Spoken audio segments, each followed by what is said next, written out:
స్తోత్రం హల్లెలూయా. ఈ యొక్క ఈ మాసములో ఈ జూన్ మాసంలో ఇది చివరి వారం అండి, చివరి వారం. రేపైతే పూర్తిగా నెల ముగిసిపోతుంది. కాబట్టి మనము 1వ తారీఖు నుండి 10వ తారీఖు వరకు 10 రోజులు ఉపవాస ప్రార్థనలు ఉన్నాయి. స్తోత్రం. దేవుడు నూతన బలం, నూతన శక్తి మనకి ఇవ్వాలంటే మనం దేవుని ఎట్లా ఆరాధించాలో తెలుసా? బలముగా, ధైర్యంగా ఆరాధించాలి. Praise the lord. హల్లెలూయా. ఆరాధిద్దాం అందరం కలిసి దేవుని స్తోత్రం. సంతోషంతో వారు దేవుని స్తోత్రం చెప్పండి. హల్లెలూయా, హల్లెలూయా. మనకందరికి వచ్చిన పాట కృపచేత నన్ను పిలిచినప్పుడు అని. ఓకే, కృపచేత పిలిచినప్పుడే నేను నీ వాడనైతినయ్యా. ఎట్లా పిలిచారు దేవుడు? కృపచేత పిలిచినప్పుడే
అందించాడు. ఆయన వాక్యం ఇలాగ చెప్తుంది. అపొస్తలుల కార్యముల గ్రంథం 1వ అధ్యాయం 8వ వచనం చెప్తుంది, ఆయనను పరిశుద్ధాత్మని మీదికి వచ్చినప్పుడు నీవు శక్తి పొందుకుంటావు. నువ్వు శక్తి పొందుకుంటావు. నువ్వు బలహీనుడిగా ఉన్నావా సహోదరి, బలహీనుడిగా ఉన్నావా సహోదరుడా, దేవుని యొక్క బలం, దేవుని యొక్క శక్తి నీకు అవసరం. కనుక పరిశుద్ధాత్మ యొక్క శక్తిని, పరిశుద్ధాత్మ యొక్క అనుభవాన్ని నువ్వు కలిగి ఉండాలి. అపొస్తలులు మేడగదిలో ఉండి ప్రార్థన చేస్తున్నప్పుడు దేవుని యొక్క అభిషేకం ఆయన మీద దిగి వచ్చింది. హల్లెలూయా. ప్రభు యొక్క సన్నిధిలో ఈ దినం ఆరాధిస్తున్నటువంటి మనం ఆయన అభిషేకాన్ని కోరుకుందాం. ఆయన అభిషేకాన్ని కోరుకుందాం. దేవా నీకు స్తోత్రాలు. నాకు ప్రభు నన్ను నీవు అభిషేకించు దేవా.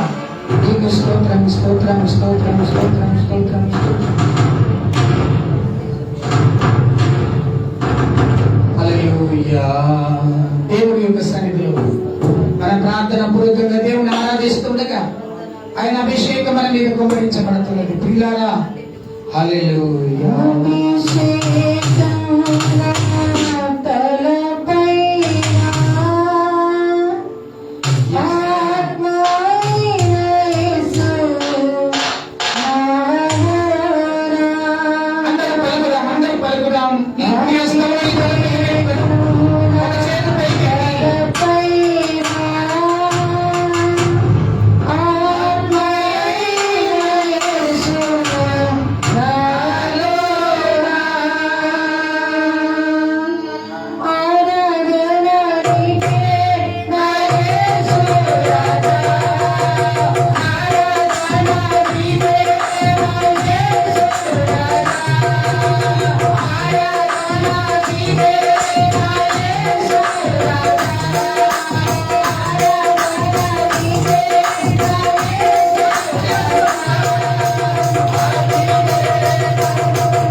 యేసయ్యా నీకు వందనాలు. నీ అభిషేకం మమ్మల్ని నింపుచున్నందుకు నీకు స్తోత్రం, స్తోత్రం, స్తోత్రం. గట్టిగా దేవుని స్తుతిద్దాం.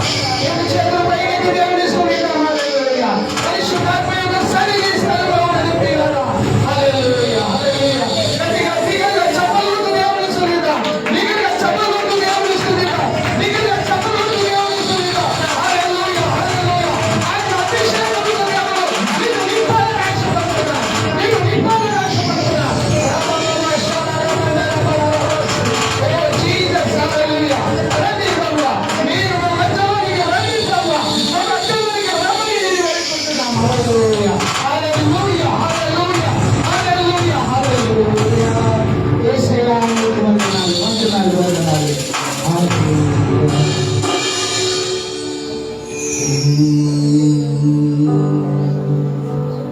చేతులు ఎత్తి దేవుని స్తుతిద్దాం.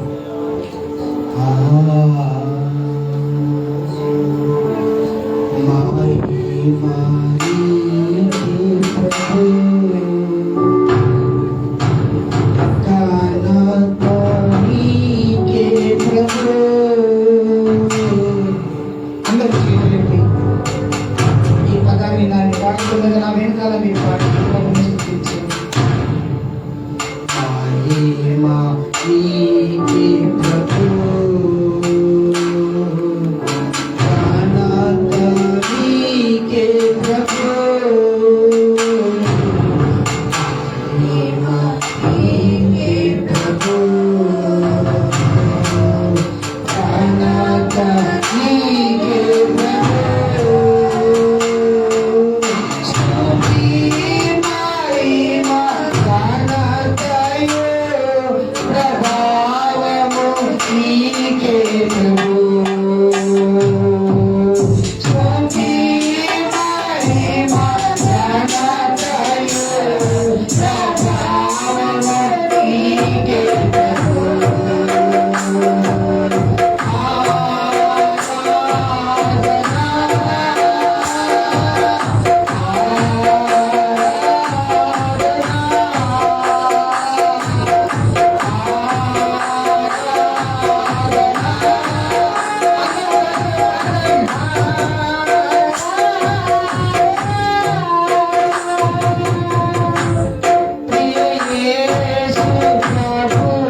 పొందుతున్నాం.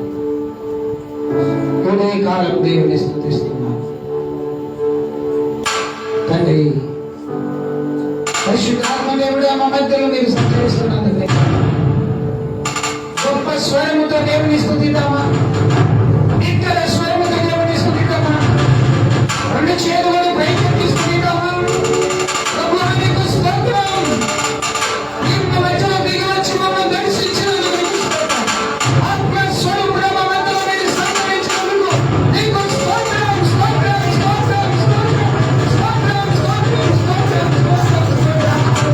నీకు అలాగే చెప్పలేము దేవుని స్తుతిద్దాం. నీకు చెప్పలేము దేవుని స్తుతిద్దాం. హల్లెలూయా, హల్లెలూయా, హల్లెలూయా. నీకు చెప్పలేము, నీకు చెప్పలేము దేవుని స్తుతిద్దాం. స్తుతిద్దాం, స్తుతిద్దాం, స్తుతిద్దాం. హల్లెలూయా, హల్లెలూయా. తండ్రి ఈ ఉదయ కాలం నీ పాదాలకు మొక్కుతున్నాం తండ్రి. అభిషేకం మా తలపైన ఉంచుదేవా. మాలో ఈ ఆత్మాభిషేకాన్ని ఉంచు. నాకు భాషలు మాట్లాడే వరం నీవు దేవా. ప్రవచనాలు చెప్పే వరం నీవు తండ్రి. వివేచన కలిగిన వరం నీవు ప్రభువా. విశ్వాసమును వెంబడించే వరము నీవు తండ్రి. ఆత్మ వరములు నాకు దయచేయి దేవా. నీ అభిషేకం నాలో ఉంచు. పాపము చేయకుండా నన్ను కాపాడు తండ్రి. దుర్భాషలు మాట్లాడకుండా నా నోటికి కళ్ళెము వేయి ప్రభువా.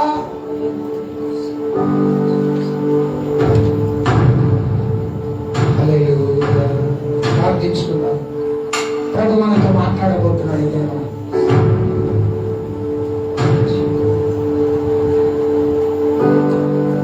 ప్రార్థించుకుందాం. పరిశుద్ధుడైన దేవానికి స్తోత్రాలు. సర్వోన్నతుడా సర్వాధికారి అయినటువంటి మా ప్రభువా మీకు స్తోత్రాలు చెల్లిస్తుంటున్నాం. ఇదిగో ప్రభువా ఈ యొక్క ఆరాధనలో మీరు మాకు తోడుగా ఉన్నందుకు నీకు వందనాలు చెల్లిస్తుంటున్నాం. ప్రతి ఒక్కరిని మీరు దర్శించినందుకు నీకు స్తుతులు చెల్లిస్తూ తండ్రి ఈ యొక్క ఆరాధనని చేతులకు సమర్పణ చేసుకుంటూ నజరేయుడైన యేసుక్రీస్తు నామం పేరిట ప్రార్థించి వేడుకొనుచున్నాము తండ్రి. ఆమేన్, ఆమేన్. అందరం కూర్చున్నాం. దేవుని పరిశుద్ధ నామానికి మహిమ. దయచేసి అందరు కూర్చోండి. ఎవరు కూడా వెలువడద్దు, అటు ఇటు తిరగవద్దు. సమయాన్ని మనము పాటిద్దాం. చాలాసార్లు మనము దేవుని యొక్క సన్నిధిలో సమయాన్ని మనం దుర్వినియోగం చేస్తూ ఉంటాం. కాబట్టి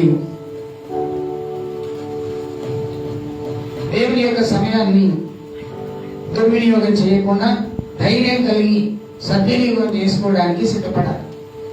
దేవుడు ఎంత గొప్పవాడంటే నిన్ను ప్రేమించి విధమున నిన్ను సజీవుడిగా ఉంచాడు. అది గొప్ప విషయం. హల్లెలూయా. సంతోషంతో ఉన్నారా? ఆమేన్. ఆరాధనలో తృప్తిగా ఉన్నారా? దేవునికి స్తోత్రం. హల్లెలూయా. ఇంకా ఆరాధించాలని మనసులో ఉంది, కానీ ఎందుకో మరి మనకు సమయం పాటించాలి కదా. స్తోత్రం. మనకి ఇంకొక ఆరాధన ఉంది కాబట్టి, ఇంకో చోటుకి వెళ్ళాలి కాబట్టి, నేను వెళ్ళాలి ఆరాధనలో, ఇంకా వాక్యాన్ని ప్రకటించాలి కాబట్టి మీరందరికీ కూడా ప్రార్థన పూర్వకంగా ఉండండి. సమయమున మన దేవునికి అర్పణలు ఇద్దాం. ఏమిద్దామండి?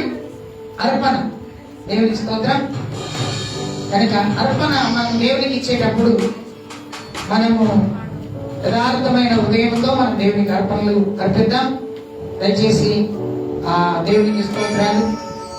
దేవుని అర్పణలు అర్పిస్తుండగా మరి సమయమందున సహోదరి మన మధ్యలో ఉన్నారు, వారు ఎస్కేరమ్మ గారు ఉన్నారు. వారు వచ్చి ఒక ప్రత్యేకమైన పాట పాడుతుండగా, అందరికి వచ్చిన పాట పాడుతుండగా హృదయపూర్వకమైనటువంటి కానుకలను సమర్పణలను దేవునికి సమర్పిద్దాం. దయచేసి సమయాన్ని వ్యర్థం చేసుకోకూడదని ప్రభు పేరిట మనవి చేస్తున్నాను.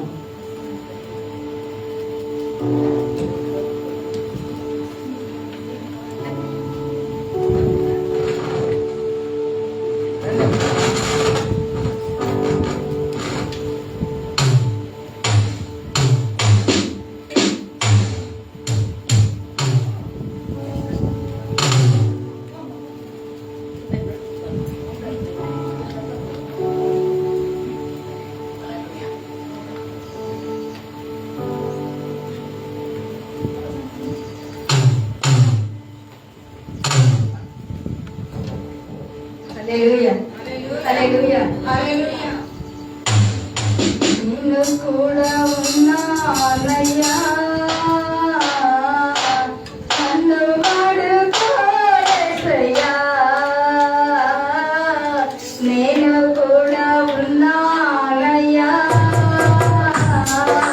నన్ను వాడుకోయేసయ్యా. అంటే రాని వాడనని నన్ను వాడవేయా చేసేసయ్యా. అంటే రాని వాడనని నన్ను వాడవేయా చేసేసయ్యా.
పనికిరాని సాధే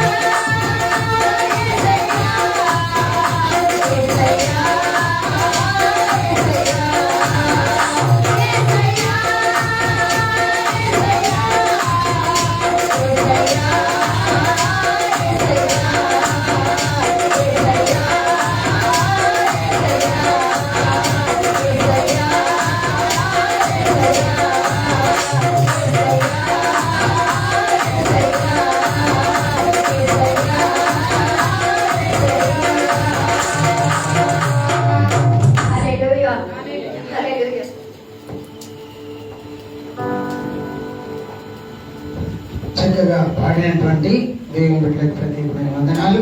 దేవునికి స్తోత్రం. హల్లెలూయా. సమయమందున మరి ప్రార్థన చేద్దాం.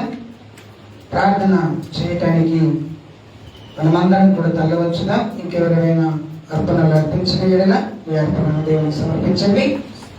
దేవునికి స్తోత్రం. సమయమందున అందరూ తల్లవచ్చినట్లయితే మన మధ్యలో సహోదరులు ప్రవీణ్ గారు ఉన్నారు. వారు అక్కడే నిలబడి ప్రార్థన చేస్తారు. దేవునికి స్తోత్రం. మనము వారు ప్రార్థన చేస్తున్నప్పుడు వారితో పాటు మనం సహకరిద్దాం.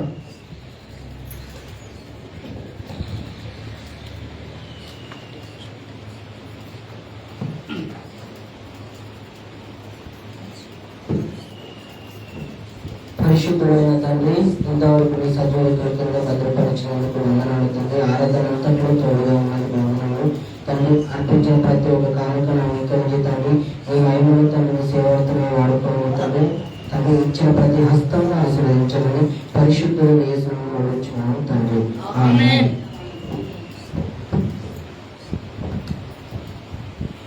దేవుని పరిశుద్ధమైన నామానికి మహిమ ఘనత ప్రభావం కలుగునుగాక. ప్రార్థించిన సహోదరులకు ప్రత్యేకమైన వందనాలు. దేవుడు మనల్ని ప్రేమించి మనకిచ్చిన ఈ గొప్ప భాగ్యం బట్టి దేవునికి మహిమ ఘనత ప్రభావములు కలుగునుగాక. చెప్తారా? దేవునికి స్తోత్రం. హల్లెలూయా. ముఖ్యమైన ప్రకటన. మరి మనకు 10 రోజుల ఉపవాస ప్రార్థనలు ప్రారంభమవుతున్నాయి. జూలై 1వ తారీఖు నుండి 10వ తారీఖు వరకు మరి 10 రోజుల ఉపవాస ప్రార్థన ఉంటుంది. కాబట్టి 10 రోజులు ఉపవాసం ఉండగలిగిన వారందరూ కూడా ఉండండి. 10 రోజులు ఉపవాసం ఉండగలిగిన వారు మీరు ఉండండి. ఒకవేళ మీరు ఒకవేళ ఔషధములు లేదా మందులు అనగా గోళీలు టాబ్లెట్స్ వేసుకునే వారైతే మీ ఆరోగ్య పరిస్థితిని బట్టి మీరు ఉపవాసం ఉండాలని కోరుతున్నాను. Praise the lord. హల్లెలూయా. సమझ में आई कि అందరికి అర్థమైంది? దేవునికి స్తోత్రం. రెండవదిగా ప్రతిరోజు ఆ 10 రోజులు కూడా సంఘములో ఉన్నటువంటి ఒక్కొక్కరు మరి మంచి విందులు ఏర్పాటు చేయాలి. మీకు ప్రేరేపించబడితే మీరు చేయండి. రెండవది ప్రతిరోజు సాయంకాలం 1వ తారీఖు నుండి 10వ తారీఖు వరకు సాయంకాలం 7 గంటల నుండి 8:30 వరకు ప్రార్థన ఉంటుంది. ప్రతిరోజు ఒక సేవకుడు వాక్యం చెప్తాడు. కాబట్టి మీరు మీ బంధువులను స్నేహితులను తీసుకొని రండి. ఉపవాస ప్రార్థనలో మీరు పాల్గొనండి. వీలైనంత మట్టుకు మీరు దేవునికి యథార్థంగా ఉండటానికి ప్రయత్నించండి. మీకు విషయం చెప్పాను. మన బైబిల్ కాలేజీ నిమిత్తమై మనము అర్పణ అర్పించాలనేటువంటి విషయాన్ని కూడా మీకు గుర్తు చేస్తున్నాను. ఆ విషయాన్ని మీరు గుర్తుంచుకోవాలని కోరుతున్నాను. దేవునికి స్తోత్రం. హల్లెలూయా. చెప్తారా అందరూ? దేవునికి స్తోత్రం. హల్లెలూయా. వాక్యాన్ని విందాం. సమయం ఎక్కువగా లేదు. త్వరగా వాక్యాన్ని వినడానికి ప్రయత్నిద్దాం. పరిశుద్ధ గ్రంథం నుండి దేవుని యొక్క వాక్యం మనం చదువుకుందాం. కీర్తన గ్రంథము 62వ కీర్తన. దయచేసి 10వ వచనాన్ని దయచేసి చదివి సహాయము చేయాలని ప్రభు పేరిట మనవి చేస్తున్నాను. కీర్తన గ్రంథము 62వ కీర్తన 10వ వచనాన్ని దయచేసి ఒకరు చదవండి. బలాత్కారమందు నమ్మిక ఉంచకుడి, బలాత్కారమందు నమ్మిక ఉంచకుడి, దోచుకొనుట చేత గర్వపడకుడి, దోచుకొనుట చేత గర్వపడకుడి, ధనము హెచ్చినను దానిని లక్ష్య పెట్టకుడి, ధనము హెచ్చినను దానిని లక్ష్య పెట్టకుడి. మరలా ఒకసారి చదువుదాం. బైబిల్ అందరు తెరిచారా? చదువు రాకపోయినా నీ బైబిల్ గ్రంథాన్ని నువ్వు తెరవాలి. అది నీ బాధ్యత, నీ ధన్యత. రైట్, మరలా చదువుదాం ఒకసారి. బలాత్కారమందు నమ్మిక ఉంచకుడి, దోచుకొనుట చేత గర్వపడకుడి, ధనము హెచ్చినను దానిని లక్ష్య పెట్టకుడి. ప్రైజ్ ది లార్డ్, హల్లెలూయా. దేవుని యొక్క సంగమా, చిన్న ప్రార్థన. పరిశుద్ధుడైన తండ్రి, ఈ దిన వాక్యము ద్వారా మీరు మాతో మాట్లాడండి. మమ్మల్ని మీరు దర్శించమని ప్రార్థన చేస్తున్నాను. నీ మహిమ, నీ ప్రభావం, నీ సన్నిధి, నీ ముఖకాంతిని మా మీద మీరు నాయన ప్రకాశింపచేయమని ప్రార్థిస్తూ, దేవుని వాక్యం వినుతున్న నీ బిడ్డలకు సరి అయిన ఆలోచన గ్రహింపగలిగిన శక్తిని మీరు దయచేయమని, వాక్యములో నుండి కొన్ని విషయాలు మేము మాట్లాడుతుండగా నీవు మమ్మల్ని దర్శించమని ప్రార్థిస్తున్నాం. నీ వాక్యము జీవము కలిగినది కనుక ఆ జీవము కలిగిన వాక్యము చేత మమ్మల్ని మీరు ప్రత్యేకపరచమని యేసు నామమున ప్రార్థించి వేడుకుంటున్నాం తండ్రి, ఆమేన్. దేవుని యొక్క ప్రియ బిడ్డలారా, ఈ ఉదయకాల సమయంలో కీర్తన భాగము 62వ కీర్తన 10వ వచనములో చదివినట్లయితే భక్తుడైనటువంటి దావీదు ఈ కీర్తన రాస్తున్నాడు. ఈ కీర్తనలో మొదటి నుండి మీరు చదువుకుంటూ వస్తే చాలా విషయాలు అందులో రాయబడతాయి. కానీ ఈ 10వ వచనానికి వచ్చినప్పుడు ఒక ప్రత్యేకమైనటువంటి విషయం మనకు అక్కడ కనబడుతుంది. ఏంటి ఆ ప్రత్యేకమైనటువంటి విషయం? మరలా మీరు చదివితే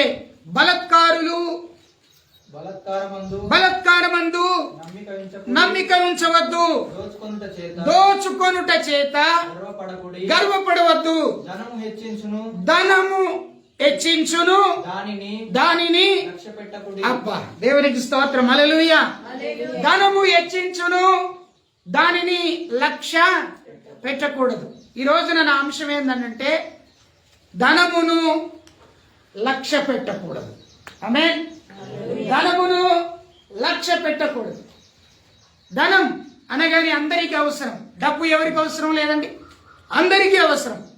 పుట్టిన చిన్న పిల్లవాడి నుండి మొదలుకొని ఈరోజు ఇప్పుడు అప్పుడు తన ప్రాణం పోతున్న పండు ముసలితనములో ఉన్న వ్యక్తికి కూడా ధనము అనేది అవసరం. ధనం అవసరం. మనుష్యుడికి ధనం అవసరం. ఎందుకు అవసరం? తన కుటుంబాన్ని పోషించుకోవడానికి. ఎందుకు అవసరం? తనకు కావలసినవి కొనుక్కోవడానికి. ఎందుకు అవసరం? తన బిడ్డల పోషణ నిమిత్తం తనకు అవసరం. తాను ఈ లోకంలో జీవించాలంటే తప్పకుండా మనుషుడికి ధనం అవసరం. కానీ ధనమే దేవుడు కాకూడదు. ఏమండి? ధనమే దేవుడు కాకూడదు. దేవునికి ఇచ్చే ప్రాధాన్యత దేవునికి ఇవ్వాలి. ధనమునకు ఇచ్చే ప్రాధాన్యతను ధనమునకు ఇవ్వాలి. ధనము మనుషుడికి వద్దని నేను చెప్పటం లేదు, కానీ ధనమును ఎందుకు మనం లక్ష్య పెట్టకూడదు? ధనమును మనం ఎందుకు లక్ష్య పెట్టకూడదు? మరి ధనమును లక్ష్య పెడితే మనకేం కలుగుతుంది? ధనమును లక్ష్య పెడితే మనకేం జరుగుతుంది? ధనమును లక్ష్య పెట్టినట్లయితే, ధనము వెనకాల మనం పరిగెత్తినట్లయితే, ధనము వెనకాల మనము దాని వెంబట మనం నడిచి వెళ్ళినట్లయితే మనుష్యుడికి ఏం జరుగుతుంది? ఆ ధనమును వెంబడించిన వారి జీవితంలో ఏమి జరుగుతుంది అనే విషయాలను ఈరోజు మీతో మాట్లాడాలని నేను ఆశపడుతున్నాను. చూడండి ప్రియులారా, యేసు ప్రభు ఈ లోకములో ఉండినప్పుడు మత్తయి సువార్తలో ఒక ప్రత్యేకమైనటువంటి విషయాన్ని తన శిష్యులకు, తనను వెంబడించినటువంటి ప్రజలకు తెలియపరిచాడు. మత్తయి సువార్త 6వ అధ్యాయం, దయచేసి అందరూ చేర్చుకోనండి. 6వ అధ్యాయము 21వ వచనం లేదా 19వ వచనం నుండి మనం చదువుదాం. చదవండి ఒకసారి. భూమి మీద మీ కొరకు ధనమును కూర్చుకొనవద్దు. ఇక్కడ చిమ్మటయు తుప్పును తినివేయును. దొంగలు కన్నము వేసి దొంగిలిస్తారు పరలోకమందు. ఇక్కడ యేసు ప్రభు చెప్తున్న మాట ఏంటంటే, భూమి మీద ఉన్నటువంటి మనమందరమాట మన ప్రయాసమంతా దేనికోసం? డబ్బు కోసమే. ఉద్యోగం చేసినా డబ్బు కోసమే, ఏది చేసినా డబ్బు కోసమే. కానీ యేసయ్య ఏమంటున్నాడంటే మనుషులు భూమి మీద ధనమును సమకూర్చుకొనవద్దు. ఎందుకు సమకూర్చుకొనవద్దు? ఒకవేళ మనుష్యుడు భూమి మీద ధనమును సమకూర్చుకుంటే ఆ మనుష్యుడి యొక్క జీవితంలో తెలుసుకోవలసినటువంటి సత్యం, భూమి మీద మనుష్యుడు ధనాన్ని సమకూర్చుకుంటే అది చిమ్మెటపడుతుంది, అది తుప్పు పడుతుంది, అది దొంగతనము చేసే వారి చేత అది దొంగిలించబడుతుంది. అయితే దేవుణ్ణి ఎవరైతే వెంబడిస్తున్నారో, ప్రభువుని ఎవరైతే వెంబడిస్తున్నారో, యేసు క్రీస్తు యొక్క సిలువను ఎవరైతే ఎత్తుకొని వెంబడిస్తున్నారో వారికి ప్రభు చెప్తున్న మాట, పరలోకమందు మీ కొరకు ధనమును కూర్చుకోనండి. ఎక్కడ కూర్చుకోవాలి ధనం? పరలోకమందు కూర్చుకోవాలి. ఎక్కడ కూర్చుకోవాలి ధనం? పరలోకమందు కూర్చుకోవాలి. ఎక్కడ కూడబెట్టాలి ధనం? పరలోకమందు కూడబెట్టాలి. ఎలాగునా చూడండి, అక్కడ చూడండి. అచ్చట చిమ్మెటయు అక్కడ అచ్చట చిమ్మటి అయినను తుప్పైనను దాన్ని తినివేయదు, దొంగలు కన్నము వేయరు, దొంగిలించరు అని చెప్తున్నాడు ప్రభు. చూడండి ప్రియులారా, ధనము అనేటువంటిది చాలా చాలా ఇంపార్టెంట్ థింగ్. ఈ రోజుల్లో ఏది కొనాలన్నా ధనమే కావాలి, ఏది తీసుకోవాలన్నా ధనమే కావాలి. మన ఇంటికి చుట్టాలు వచ్చినా, మనం ఒకరింటికి వెళ్ళాలన్నా ధనము తప్పకుండా అవసరం. అయితే బైబిల్ ఏమంటుందంటే ధనమును నమ్ముకుని వాడు పాడైపోవును. ఏమైపోతాడట? పాడైపోవు. ఈ రోజుల్లో చాలా మంది ధనాన్ని నమ్ముకుంటున్నారు. ఆరాధన, దేవుని సన్నిధి ఉండగా ఎక్స్ట్రా డ్యూటీ చేస్తున్నారు. ఎందుకు? డబ్బు కొరకు. కానీ బైబిల్ అంటుంది మీరు భూమి మీద ధనమును సమకూర్చుకోవద్దు, కానీ మీరు పరలోకం ముందు మీరు ధనమును సమకూర్చుకోవాలి. అంటే భూమి మీద డబ్బులు పరలోకంలో చెల్లుతాయనా? దాని అర్థం కాదు ప్రియులారా. పరలోకములో ధనము అంటే ఏందో తెలుసా? ఒక ఆత్మను దేవుని యొక్క సన్నిధికి నడిపించటం, దేవుని యొక్క రాజ్యానికి నువ్వు సంపాదించటం, అది నీకు ధనమై ఉన్నది. అందుకే మనుషుడి హృదయం ఎలా ఉంటుందంటే, డబ్బులు ఎక్కడుంటే, ధనం ఎక్కడుంటే మనుషుడి హృదయము అక్కడనే ఉంటాయి. ధనం ఎక్కడుంటే మనుషుడి ఆలోచనలు అక్కడనే ఉంటాయి. ఎక్కడైతే ధనం ఉంటుందో ఆ మనుషుడు అక్కడికే పరిగెత్తుతూ ఉంటాడు. ప్రియులారా, గమనించాల్సిన విషయం ఈరోజు నా అంశం, ధనమును నీవు లక్ష్య పెట్టకూడదు. ఏం చేయకూడదు? ధనమును నీవు లక్ష్య పెట్టకూడదు. కొన్ని విషయాలు త్వరగా వాక్యంలో మనం చదివి కొంతమంది భక్తుల గురించి మీకు చెప్పాలని నేను ఆశపడుతున్నాను. బైబిల్లో కొంతమంది ధనమును లక్ష్య పెట్టిన వారు ఏమయ్యారు, ఆ విషయాలు మీకు తెలియపరుస్తాను. అంతకుముందు కొన్ని మాటలు మనం విందాం. చూడండి మన దైవ లేఖనాన్ని, సామెతల గ్రంథం ఒకసారి తీసుకోండి అందరూ. సామెతల గ్రంథం మీరు ఒకసారి తీయండి. 28వ అధ్యాయం దయచేసి చదవండి ఒకసారి. 28వ అధ్యాయం 20వ వచనాన్ని ఒకసారి మనం ధ్యానపూర్వకంగా చదువుదాం. నమ్మకమైన వానికి దీవెనలు మెండుగా కలుగుతాయి. ఎవరికి కలుగుతాయి దీవెనలు? నమ్మకమైనటువంటి వారికి దీవెనలు మెండుగా కలుగుతాయి. ధనవంతుడు అగుటకు ఆతురపడువాడు శిక్ష నొందుతాడు. ఏమండి? ధనవంతుడిగా అవుట కొరకు, ధనవంతుడిగా మారుట కొరకు ఎవరైతే తొందరపడతారో, ఎవరైతే ఆతురపడతారో, ఎవరైతే ధనము కొరకు ఆతురపడతారో వారిని గురించి దేవుడు అంటున్నటువంటి మాట ఏందో తెలుసండి? మీరు శిక్ష నొందుతారు. ఏం నొందుతారండి? శిక్ష నొందుతారు. ప్రైజ్ ది లార్డ్, హల్లెలూయా. ధనం కోసం పరిగెత్తుతా ఉంటాం, ధనము కోసం పరిగెత్తుతా ఉంటాం. అది కరెక్ట్ కాదు అని దేవుడు గుర్తు చేస్తున్నాడు. చూడండి, అదే ఆ సామెతల గ్రంథంలో మరొక మాట చూడండి. 23వ అధ్యాయం 5వ వచనాన్ని చదవండి ఒకసారి. 23వ అధ్యాయం. నీవు దాని మీద దృష్టి నీవు దాని మీద దృష్ట్యా నిలిపిన తోడనే అది లేకపోవును 23వ అధ్యాయం 5వ వచనం. రైట్. అది రెక్కలు ధరించి ఎగిరిపోవును. పక్షిరాజు ఆకాశమునకు ఎగిరిపోవునట్లు అది ఎగిరిపోవును. 4వ వచనం చదవండి. ఐశ్వర్యము పొందడానికి ప్రయాసపడకుము. నీకు అట్టి అభిప్రాయము కలిగినను దాన్ని విడిచిపెట్టుము. డబ్బు సంపాదించుటకు, ఐశ్వర్యవంతుడగుటకు నువ్వేం కాకూడదట? ప్రయాసపడకూడదు. ఏం పడకూడదండి? ప్రయాసపడకూడదు. ఐశ్వర్యము ప్రయాసపడకుము. ఈ రోజుల్లో చాలా మంది జీవితాల్లో ఇది చాలా భయంకరమైనటువంటి విషయాన్ని మనకు గుర్తు చేస్తుంది. చాలా మంది ఐశ్వర్యం కొరకు, నేను గొప్పవాడిని అయిపోవాలి, నేను ధనవంతుని అయిపోవాలి, నేను లక్కీ లాటరీ కట్టాలి, నేను ఫోన్లో గేమ్ ఆడాలి, ఏమండి నేను ఫోన్లో డబ్బులు పంపిస్తే 10 రూపాయలు పంపిస్తే 20 పంపిస్తారు, 10,000 పంపిస్తే 20,000 పంపిస్తారని చెప్పి నేను తొందరగా ధనవంతుని కావాలని, నేను తొందరగా ఐశ్వర్యవంతుని కావాలని ఎన్నో ప్రయత్నాలు చేస్తున్నారు. ఈ లోకంలో ఎన్నో ప్రయత్నాలు జరుగుతూ ఉన్నాయి, మన కళ్ళ ముందు చూస్తూ ఉన్నాం. కానీ బైబిల్ ఏమంటుంది తెలుసా అండి? ఐశ్వర్యము పొందుటకు ప్రయాస పడకుము. ఎలా అయితే అలాగున ఐశ్వర్యం పొందడానికి ప్రయాసపడితే ఏమవుతారట? వారు పక్షుల వలె ఎగిరి పోతారట. దేవునికి స్తోత్రం. హల్లెలూయా. మీరు వాక్యం వింటున్నారని అనుకుంటున్నాను. స్తోత్రం చెప్తే దేవునికి మహిమ. హల్లెలూయా. అందరికి కలిసి చెప్తాం హల్లెలూయా.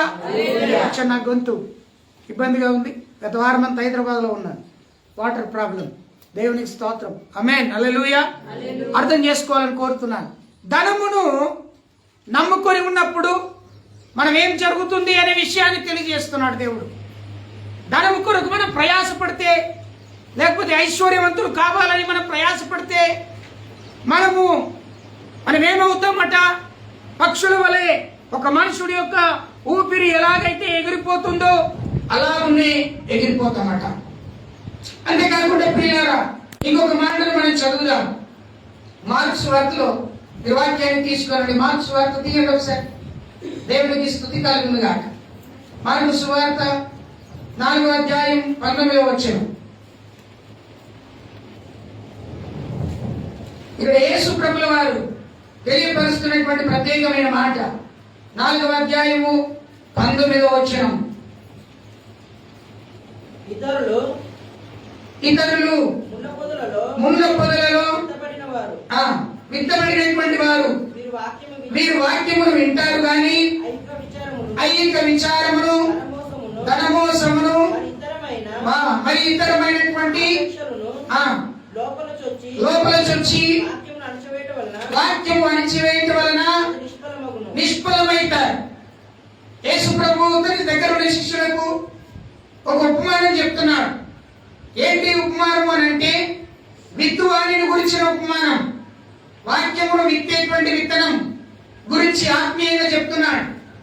విత్తనాలు విత్తుతున్నప్పుడట కొన్ని త్రోపక్కలు పడ్డాయి, కొన్ని బండ మీద పడ్డాయి, కొన్ని ముళ్ళ పొదలు పడ్డాయి, కొన్ని మంచి నీళ్ళలో పడ్డాయి. యేసు ప్రభు చెప్తున్నాడు, మొదటి విత్తనాలు త్రోపక్కలు పడ్డాయి. పడినటువంటి విత్తనాలు ఆకాశ పక్షులు చూచి అవి వచ్చి అవి ఎత్తుకొని వెళ్ళిపోతాయి. చాలా మంది దేవుని వాక్యాన్ని వింటారు, కానీ సాతానుడికి అవకాశం ఇయ్యగానే, లోక సంబంధమైన వాటికి అవకాశం ఇయ్యగానే వాక్యము సాతానుడు ఎత్తుకొని వెళ్ళిపోతాడు. హృదయంలో నివసించదు.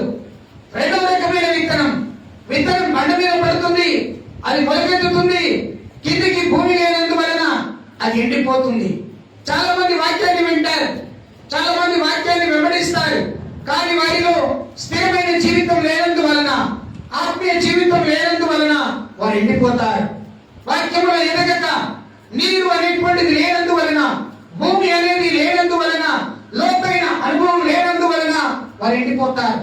మూడవదిగా ప్రభు చెప్తున్నాడు ముళ్ళ పొదలో పడినటువంటి విత్తనాలను గురించి. అదే మాటను మీకు గుర్తు చేస్తున్నాను. ముళ్ళ పొదల్లో పడినటువంటి విత్తనాలు అవి కూడా మొలకెత్తుతాయి, అవి కూడా ఎదగాలని ఆశపడతాయి. ముళ్ళ పొదలు వాటిని ఏం చేస్తాయట? అణిచివేస్తాయి. ఏం చేస్తాయమ్మా? అణిచివేస్తాయి. ఇవి అణిచివేస్తున్నప్పుడు అవి ఎదగనీయకుండా ఉంటాయి. ఎదగనీయకుండా అణిచివేస్తాయి అంటే అవి ఫలించాలని వాటి కోరిక ఉన్నా, అవి అభివృద్ధి పొందాలని వాటి కోరిక ఉన్నా అవి ఫలించలేకపోతాయి. మానవుడు కూడా అంతే, విశ్వాసి కూడా అంతే. ఎదగాలని ఆశపడతాడు. ముళ్ళ పొద లాంటి ధనం, ముళ్ళ పొద లాంటి మోసం, ముళ్ళ పొద లాంటి దేవునికి ఇష్టము కాని ఐహిక విచారముల చేత ఆ మనుషుడు ఏమైతాడో తెలుసా? ఒత్తిడి చేయబడి ఫలించక నిష్ఫలుడైతాడు. దీని అర్థం ఏంటో తెలుసా? ధనమును ఎవరైతే లక్ష్య పెడతారో, ధనమును ఎవరైతే లక్ష్య పెడతారో వారు నిష్ఫలులైతారు. బైబిల్లో మీకు గుర్తు చేస్తా ఉన్నాను ప్రియులారా, అపోస్తలుడైనటువంటి పౌలు తిమోతికి రాస్తూ ఒక మాట చెప్తాడు. ఏమంటారో తెలుసండి? దేవునికి స్తోత్రం. చదువుదాం. ఏమంటారో చూడండి. తిమోతికి రాసినటువంటి ఆ దేవునికి స్తోత్రం పత్రిక, దేవుని ఒక వాక్యం 6వ అధ్యాయం 9వ వచనాన్ని, మొదటి తిమోతి 6వ అధ్యాయం 9వ వచనం చదువుతున్నాను, నేను శ్రద్ధగా వినండి. ధనవంతులకు అపేక్షించు వారు శోధనలో ఉరిలోను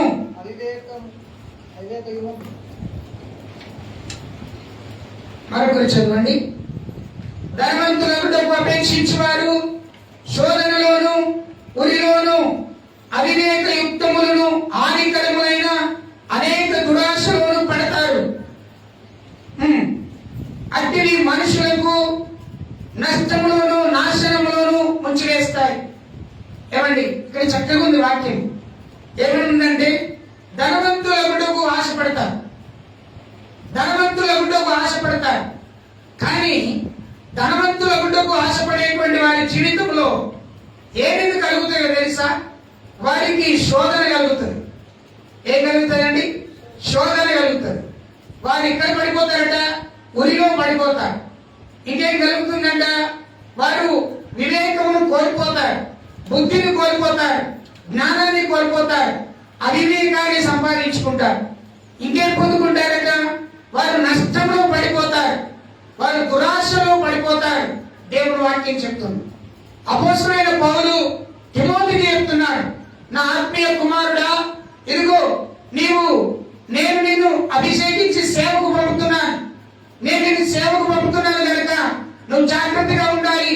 నీ యవనాన్ని కాపాడుకోవాలి, నీ భక్తిని కాపాడుకోవాలి, నీ విశ్వాసాన్ని కాపాడుకోవాలి. అంతేకాదు ధనవంతులకు ఏమాత్రం ప్రయాస పడకూడదు. ఎందుకు పడకూడదు? దేవుని భక్తిని మాత్రమే గొప్ప లాభంగా స్వీకరించాలి, ధనమును లాభంగా స్వీకరించద్దు. కాబట్టి తిమోతి, నా మాట నువ్వు శ్రద్ధగా విను. ఒకవేళ నువ్వు ధనవంతుడు కావాలని అనుకున్నట్లయితే నువ్వు శోధనలో పడిపోతావు, నువ్వు వేదనలో పడిపోతావు, నీవు దేవునికి ఇష్టము కానిటువంటి స్థితిలో పడిపోతావు, ఊరిలో పడిపోతావు, బలహీనతలో పడిపోతావు. నీ స్థితిగతులన్నీ కూడా రివర్స్ గా మారిపోతాయి. దేవుని దగ్గర ఉన్నటువంటి భక్తిని నీవు కోల్పోతావు అని పౌలు చెప్తూ కింది వచనంలో ఒక మాట చెప్తాడు. ఏమంటాడు? చదవడం సార్. 10వ వచనంలో, ఎందుకంటే ధనాపేక్ష సమస్త కీడులకు మూలం, కొందరు దానిని ఆశించి విశ్వాసము నుండి తొలగిపోయారు, నానా బాధల చేత తమ్మును తామే ఏం చేసుకున్నారట? పొడుచుకునేది. దేవునికి స్తోత్రం. ధనము సమస్త కీడులకు మూలం. ఏంటి పాస్టర్ గారు డబ్బులు సంపాదించొద్దని చెప్తున్నారు? కాదండి, నీకు తగినంత నువ్వు సంపాదించుకో, పర్వాలేదు. అధికంగా నువ్వు ఆశించకు. పక్కోడి డ్యూటీ కూడా నేనే చేస్తానన్నట్టు, పక్కోడి పొలం కూడా నేనే చేస్తానన్నట్టు. అర్థమైందండి? పక్కోడి పని కూడా నేనే చేసి అధికమైన డబ్బు సంపాదిస్తానని ఎప్పుడు కూడా నువ్వు అనుకోవద్దు. నీకు ఇయ్యబడిన దాన్ని నువ్వు గట్టిగా పట్టుకో, సంతోషం. నీకు ఇయ్యబడిన పొలం, నీకు ఇయ్యబడిన పని, నీకు ఇయ్యబడిన ఆఫీస్, నీకు ఇవ్వబడిన ఉద్యోగం దానిలో నమ్మకంగా పనిచేయి, దానిలో నమ్మకంగా పనిచేయి, దేవుడు నిన్ను ఆశీర్వదిస్తాడు. అందుకే ధనము సమస్త కీడులకు మూలం. కొందరు ఏం చేశారట, ధనమును ఆశించి ఏం చేశారట, నానా విధములైనటువంటి బాధలు పడ్డారు, విశ్వాసం నుండి తొలగిపోయారు. స్తోత్రం, హల్లెలూయా. ఈ విషయాన్ని మీకు గుర్తు చేస్తున్నాను. ధనము నమ్ముకున్నవాడు పాడైపోతాడు, ధనమును అపేక్షించేవాడు సమస్తమైన కీడులకు లోనైతాడు. ధనమును ఎవరైతే ఆశించి నేను ధనవంతుని కావాలని ఆలోచన కలిగి అన్నిటిని మోసం చేసి నేను ధనవంతుడు అవుతానని అనుకునే వ్యక్తికి శిక్ష కలుగుతుంది అని వాక్యం చెప్తుంది. ప్రియులారా, ఆ విషయాన్ని మీరు ఆలోచన చేయాలి. దేవుని దగ్గర నీవు ధనము సంపాదించుకోవడం అంటే ఏంటిదో తెలుసా? ఆత్మలను సంపాదించడం, ఆత్మలను సంపాదించడం. బైబిల్లో కొంతమంది భక్తులు ఉన్నారు, ఆ భక్తులు ధనాన్ని నమ్ముకొని ఏమైపోయారో మీకు చెప్తాను ఈరోజు. కొంతమంది భక్తులు ధనాన్ని నమ్ముకొని ఏమైపోయారు చూడండి. ఒకసారి ఆ దేవుని యొక్క వాక్యాన్ని మనం ఒకసారి చూద్దాం. బైబిల్లో చక్కగా మీరు వినాలి, చక్కగా చూడాలి. దేవునికి స్తోత్రాలు కలుగును గాక. ఆ లూకా సువార్తలోనికి రండి, లూకా సువార్తలోనికి రండి. దేవునికి స్తోత్రం. 16వ అధ్యాయంలోనికి రండి, 16వ అధ్యాయంలోనికి రండి. 13వ వచనాన్ని ఒకసారి చదవండి. దేవునికి స్తోత్రం. ఏ సేవకుడును ఇద్దరు యజమానులకు సేవింపలేడు, వాడు ఒకటి ద్వేషించి ఒకటి ప్రేమిస్తాడు. హలో, ఉన్నారా ఇక్కడ? ఏ దాసుడు కూడా ఇద్దరికి పనివాడుగా ఉండకూడదు, ఇద్దరి యజమానులకు పనివాడుగా ఉండకూడదు. ఏం చేస్తాడట అలా ఉంటే? ఒకరేమో ఒకరిని ప్రేమిస్తాడు, ఒకరిని ద్వేషిస్తాడు, ఇతని పట్ల న్యాయము చేయలేడు. అందుకే యేసయ్య చెప్తున్నాడు. ప్రియులారా, గమనించాల్సిన విషయం, ఇక్కడ ఒక భక్తుల గురించి చెప్పక ముందు ఇక్కడ ఒక మాట చెప్తున్నాడు. ఏ వ్యక్తి కూడా ఇద్దరు మనుషులకు యజమానులకు దాసుడుగా ఉండలేడు. దేవునికి స్తోత్రం, హల్లెలూయా. ప్రియులారా, గమనించాలి. ధనం చాలా భయంకరమైందండి. అది ప్రాణాన్ని ఇస్తుంది, ప్రాణాన్ని తీస్తుంది కూడా. ప్రాణాన్ని కాపాడడానికి ఉపయోగపడుతుంది, ప్రాణాన్ని తీయడానికి కూడా ఉపయోగపడుతుంది. ఒక వ్యక్తి అర్జెంటుగా హార్ట్ అటాక్ వచ్చి హాస్పిటల్లో జాయిన్ కావాలంటే ఏం కావాలి? చెప్పాలి మీరందరూ. ఏం కావాలి? డబ్బులు కావాలి. అదే డబ్బు గల మనిషిని చంపాలంటే ఏం కావాలి? ప్రాణం తీయాలంటే ఏం కావాలి? డబ్బు కావాలి. దేవునికి స్తోత్రం, హల్లెలూయా. అర్థమవుతుంది నా మాటలు. యేసు ప్రభుల వారు ఒక చక్కని ఉపమానం చెప్పాడు. అదే అధ్యాయంలో మీరు 19వ వచనం నుండి మీరు 37వ వచనం వరకు చదివితే అక్కడ ఒక ధనవంతుడు కనబడతాడు. ఈ ధనవంతుడట ప్రతిరోజు తాను చక్కని వస్త్రాలు వేసుకున్నాడు, చక్కగా భోజనం చేస్తున్నాడు, ఉదారంగా వస్త్రాలు వేసుకున్నాడు, సన్నపు నార బట్టలు వేసుకున్నాడు, చక్కగా ధరించుకున్నాడు. తన రాజభవనంలో చక్కగా ఆయన సుఖపడుతున్నాడు, ఆనందిస్తున్నాడు, సంతోషిస్తున్నాడు. ఈ యొక్క ధనవంతుడి ఇంటి ముందటనే ఒక లాజరు అనేటువంటి వ్యక్తి ఉన్నాడు. ఎవరున్నారండి? లాజరు అనేటువంటి వ్యక్తి ఉన్నాడు. ఈ వ్యక్తి ఎవరై అంటే బైబిల్లో ఇద్దరు లాజర్లు ఉన్నారు. ఎందరు లాజర్లు ఉన్నారు? ఇద్దరు లాజర్లు ఉన్నారు. ఒక లాజరేమో మరియా మార్తల యొక్క సహోదరుడు, ఇంకొక లాజరేమో దరిద్రుడైన లాజరు. ఈ దరిద్రుడైనటువంటి లాజరు శరీరం అంతా కులిపోయి వాసన కొడుతూ భయంకరంగా ఆ యొక్క ఏమంటారు గవిని వెలుపల బయట ఉండి రాజు ఏదైనా తిన్నగా మిగిలింది పాడేస్తే తిందామని చూస్తున్నాడు. తినగా మిగిలింది పాడేసితే తిని తన బ్రతుకును కొనసాగిస్తున్నాడు. హలో, స్తోత్రం, హల్లెలూయా, హల్లెలూయా. మీరు నాకు రెస్పాండ్ కావాలి. ధనవంతుడు ఉన్నాడు, లాజరు ఉన్నాడు. ఈ ధనవంతుడు ధనాన్ని నమ్ముకున్నాడు. లాజరుకు ఒక పూట భోజనాన్ని కూడా పెట్టలేదు. ఒక గ్లాస్ మంచినీళ్ళు కూడా ఇవ్వలే. కనీసం తనకు కావలసిన అవసరతలు, అయ్యో బట్టలు చిరిగిపోయినాయి, ఇంత దరిద్రుడుగా ఉన్నాడు, శరీరం అంతా అనారోగ్యంతో ఉన్నాడు, బాగా భయంకరమైన పరిస్థితుల్లో కురుపులతో నిండినటువంటి వాడై భయంకరంగా నా ఇంటి ముందు పడి ఉన్నాడు.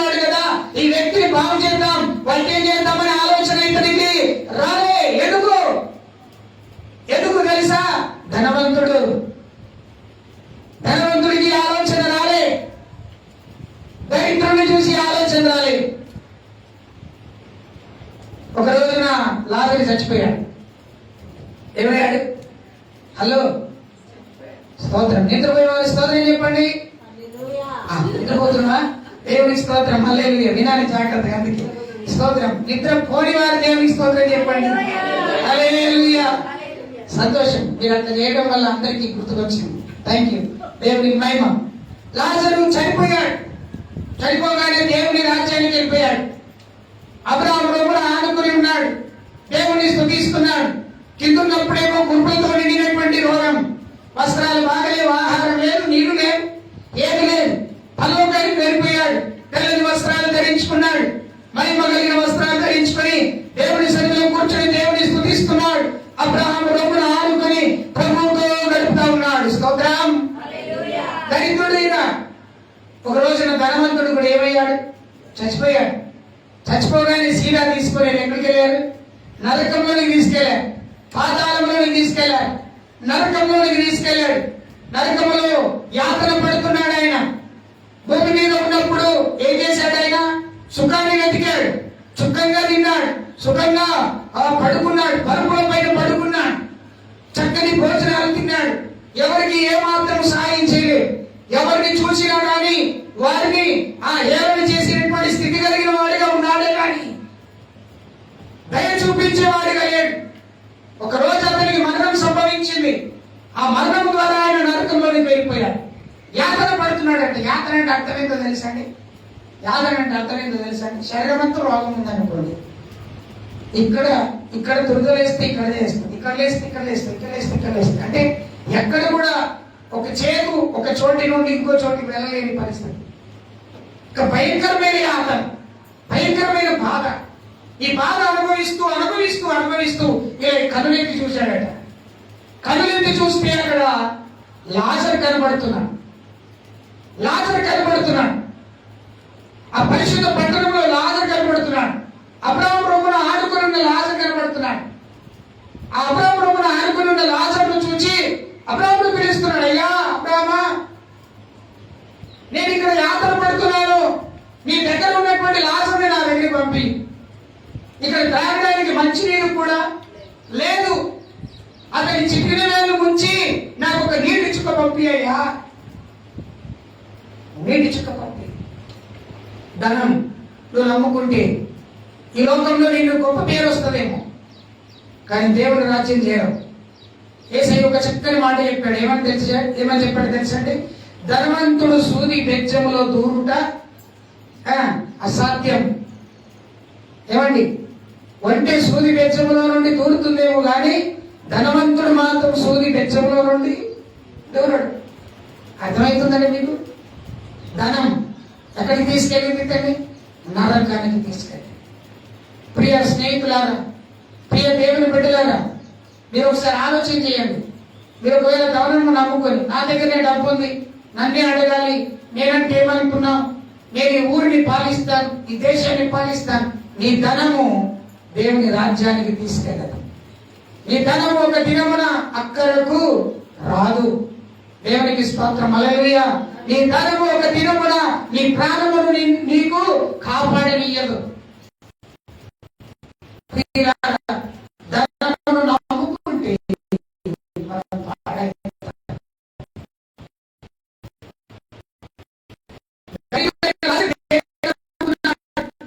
దేవుడు ఉన్నాడు, విశ్వాసం అర్థంలో ఉన్నాడు.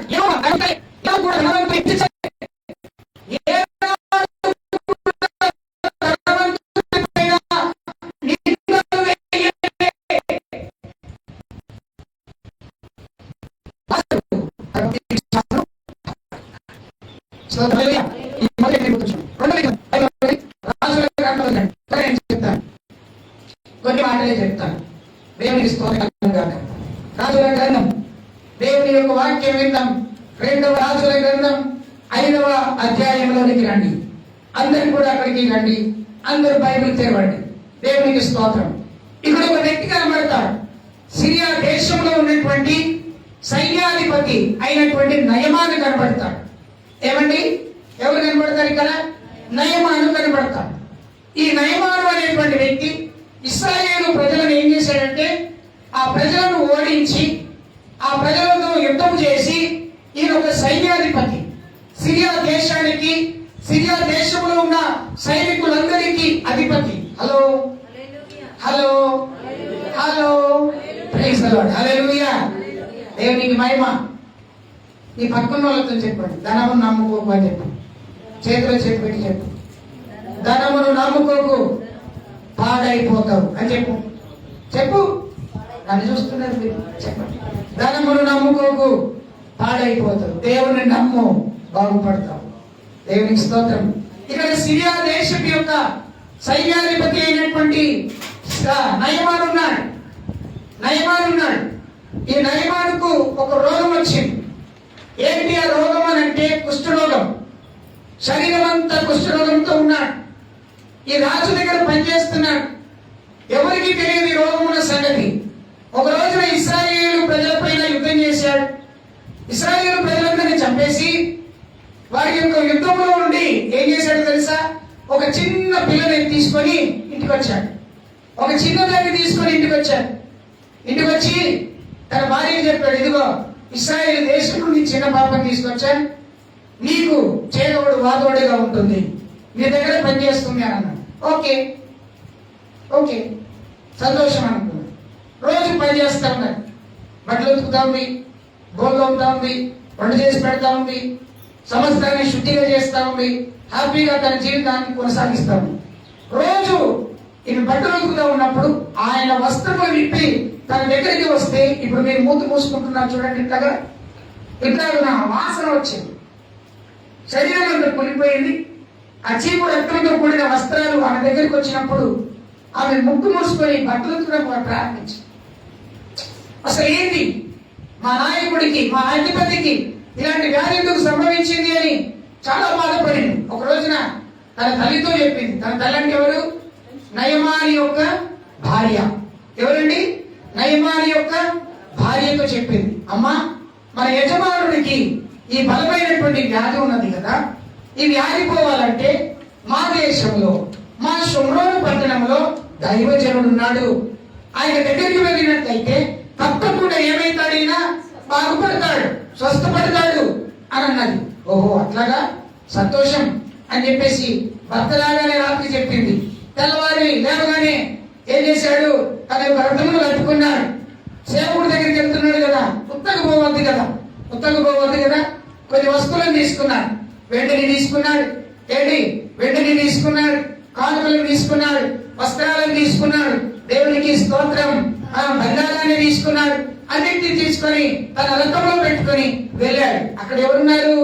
దేవుని యొక్క సేవకుడు ఉన్నాడు. ఆయన పేరు చెప్పండి. ఏ పేరండి? ఏం పేరు? అచ్చా, ఏం పేరు? ఎలీషా ఉన్నాడు. ఎలీషా దగ్గర ఒక పనివాడు ఉన్నాడు. ఆయన పేరు ఏంటో తెలుసా? గేహాజీ. ఎలీషా లోపల నుండి ప్రార్థన చేస్తున్నాడు. గేహాజీ పైకి నిలబడ్డాడు. నమ్మకస్తుడు. ఏం జరిగిందో తెలుసా? నయమాను వచ్చాడు. అయ్యా, నేను దైవజనుడి దగ్గరికి వచ్చాను, ఆయన ప్రార్థన చేస్తే నేను బాగుపడతానని నా ఇంట్లో నాకు తెలియపరిచాడు. నేను విశ్వాసంతో దైవజనుడి దగ్గరికి వచ్చాను, దయచేసి దైవజనుడిని పిలవండి అని అంటే, గెహాజీ లోపలికి వెళ్ళి, అయ్యగారు నీ కొరకెవరో వచ్చారని అంటే, దైవజనుడు అంటున్నాడు, ఆయనను వెళ్ళి యోర్దాను నదిలో 7 మారులు మునిగి రమ్మని నా దగ్గరికి అన్నాడు. ముఖాన్ని చూడలే, మాటను వినలే, ఆయన రూపాన్ని చూడలే, ఆయన తెచ్చిన కానుకలను చూడలే, అర్పణలను చూడలే, 10 రకాల దుస్తులను చూడలే, వెండిని చూడలే, బంగారమును చూడలే, తనతో వచ్చిన సైన్యాన్ని చూడలే. కేవలం సేవకుడు చెప్తున్నాడు, నువ్వు వెళ్ళి యోర్దాను నదిలో 7 మారులు మునిగి రాజు మనసు నచ్చుకుంది. అబ్బా ఏంటి, నేను ఇంత పెద్ద రాజు దగ్గర పనిచేసే సైన్యాధిపతి, నేను పెద్ద సైన్యానికి అధిపతిగా ఉన్నాను, నేను ఇన్ని కానుకలు తీసుకొచ్చాను, ఇంత అర్పణ తీసుకొచ్చాను, నన్ను ముఖాన్ని చూడకుండా, నాతో మాట్లాడకుండా, కనీసం మంచినీళ్ళని ఇవ్వకుండా, కనీసం కూర్చోబెట్టకుండా సీదా చెప్పేస్తున్నాడు. ఏమని? నువ్వు వెళ్ళి యోర్దాను నదిలో 7 మారులు మునిగిరా. మనసు నచ్చుకున్నాడు. ఇక వెళ్ళిపోదామని అనుకున్నాడు. తన యొక్క రథం ఎక్కాడు. వెళ్ళిపోతామని నిర్ణయించుకునే సమయంలో తనతో వచ్చిన పనివాడు అంటున్నాడు, ఏమని తెలుసా? అయ్యా, ఇదే దైవజనుడు ఒక పండుగ చేయమంటే, ఒక మంచి మేకను కోసి ఆ విందు చేయమంటే ఒక నీటమును కూడా శ్రేష్టం కాదా? వెళ్ళాడు, 7 మార్లు మునిగాడు, స్వస్థత పొందాడు. తన దేహం పసిపిల్ల దేహం వల్లే అయిపోయింది. రోగం కవర్ తీసుకొని కవర్ పెడతా ఉంటే ఇట్లా చూస్తూ ఉంటారు. ఇట్లా ఆయన ఆవిడ కానుకేసుకుంటారు, అంతగానే వేస్తారు కానుక. మళ్ళీ పోయి చెప్తాడు ఆయన, తప్పు కదా. గెహాజీ కన్ను నయమాను తీసుకొచ్చిన వస్తువుల మీద పడింది, ఆ ధనం మీద పడింది. దైవజనుడు లోపలికి వెళ్ళిపోయాడు, ప్రార్థన చేస్తున్నాడు. ఆ యొక్క నయమాను తన ఇంటికి ప్రయాణం చేస్తూ వెళ్ళిపోతున్నాడు. ఏమనిపించిందో ఏమో కానీ గెహాజీ మనసు మారిపోయింది. ఇన్ని సంవత్సరాల నుండి నేను ఎలీషా దగ్గర పనిచేస్తున్నాను కానీ ఒక్క రూపాయి బిల్ల చూడలేదు, ఒక్క వెండిని చూడలేదు, ఒక్క బంగారం యొక్క వస్తువుని నేను చూడలేదు. రాజరికమైన వస్తువులు, రాజరికమైన వస్తువులు అనగా రాజరికమైన వ్యక్తులు వేసుకునే బట్టలు నేను ఇంతవరకు చూడలే. దాని మీద మనసు పడిపోయింది, ధనము మీద మనసు పడిపోయింది. ఏం చేశారు తెలుసా? దైవజనుడు లోపలికి వెళ్ళగానే అక్కడి నుండి ఎక్కడికి వెళ్ళాడు? పరిగెత్తుకుంటూ నయమాను దగ్గరికి వెళ్ళి ఏమన్నాడు తెలుసా? అయ్యా, ఇప్పుడే మా దైవజనుడి దగ్గరికి 2 దాసులు వచ్చారు, మరి కట్టుకోవడానికి వస్త్రములు లేవు, ఇవ్వండి. ఆయన అన్నాడు, 2 వస్త్రాలు ఎందుకు నాయనా, ఉన్నాయన్నీ తీసుకొని వెళ్ళి 10 జతల బట్టలు ఇచ్చాడు. దేవునికి స్తోత్రాలు కలుగును గాక. వెండి ఇచ్చాడు, 20 తులముల వెండి, బంగారం ఇచ్చాడు. చాలా అద్భుతంగా అవన్నీ తీసుకొని ఏం చేశాడు తెలుసా? సీదా దైవజనుడి దగ్గరికి రాలే, ఇంటికి వెళ్ళాడు. ఇంట్లో దాన్ని దాచిపెట్టాడు. దాచిపెట్టి మరలా ఏమి ఎరగని వాని వలె దైవజనుడి దగ్గరికి ఆయన ఉంటున్న ఇంటి దగ్గర ఉన్న గడప దగ్గర వచ్చి మామూలుగా నిలబడ్డాడు. దైవజనుడు గుమ్మము తలుపు తీసి బయటికి వచ్చి ఏమడుగుతున్నాడో తెలుసా? గెహాజీ, ఇప్పటి వరకు నువ్వు ఎక్కడికి వెళ్తే? అయ్యా దైవజనుడా, నేను ఎక్కడికి కూడా వెళ్ళలే, ఇక్కడే ఉన్నాను, ఎక్కడికి నేను వెళ్ళలేదు, ఇక్కడే ఉన్నా.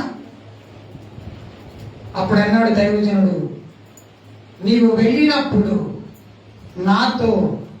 నీతో నా మనస్సు, నా ఆత్మ రాలేదా? నువ్వేం చేశావో నాకు తెలుసు. ఏం చేశాడు? గబాల్లో వెళ్ళాడు, ధనం తీసుకొచ్చి ఇంట్లో దాచిపెట్టుకున్నాడు. ధనం నమ్ముకున్నాడు, దాన్ని దైవజనుడి దగ్గరనే ఉన్నాడు కానీ ధనాన్ని నమ్ముకొని ఆశించాడు, ఆశించాడు, దాని కొరకు ఆశ పెట్టుకున్నాడు. అది ఎట్టయినా సంపాదించుకోవాలనుకున్నాడు. అబద్ధం ఆడాడు, దైవజనుడితో ఆడాడు, తాను ఆడాడు, తన ఫ్యామిలీతో ఆడాడు, తీసుకొని పెట్టేశాడు. అక్కడ ఏమైందో తెలుసా? ఒక రోజున ఏం జరిగిందో తెలుసా? కుష్టు రోగం వచ్చేసింది. ఏ రోగం వచ్చిందండి? దైవజనుడు ఏమన్నాడు తెలుసా? ఏ వ్యక్తి దగ్గర నువ్వు ధనము తీసుకొచ్చుకున్నావో ఆ వ్యక్తి వదిలిపెట్టిన రోగము నీకును నీ పిల్లలకును తరములకు అది సంతృప్తించును గాక. ఏమైపోయాడండి ఈయన? ధనమును నమ్ముకుంటే ఏమొచ్చింది? రోగం.